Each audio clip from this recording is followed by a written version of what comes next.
Bilang bahagi ng pagdiriwang ng Police Community Relations Month, nagsagawa ang mga tauhan ng First Ifugao Provincial Mobile Force Company ng Community Outreach Program at Medical Mission para sa mga residente at mga mag-aaral ng Barangay Halimutok, Nayon, Lamut, Ifugao.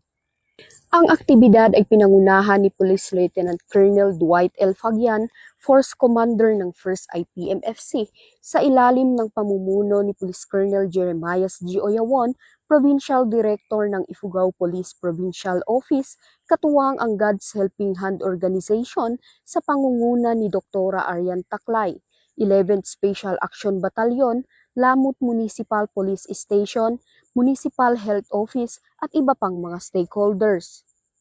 Kabilang sa mga isinagawang aktibidad ang libreng gupit, medical check-up, pamamahagi ng mga libreng gamot, libreng eyeglass, pamimigay ng school supplies, at nagsagawa din ng palarong pambata na nagbigay ng saya sa mga kabataan sa komunidad. Ang matagumpay na pagsasagawa ng programang ito ay sumasalamin sa matatag na pangako ng Ifugao PNP na maghatid ng serbisyong may malasakit at tunay na naglilingkod sa mamamayan. Ipinakita rin nito ang kahalagahan ng pagkakaisa at pagtutulungan ng mga ahensya ng pamahalaan, pribadong organisasyon, mga voluntaryo at iba pang mga stakeholders sa pagtataguyod ng isang ligtas, malusog at mas maunlad na komunidad.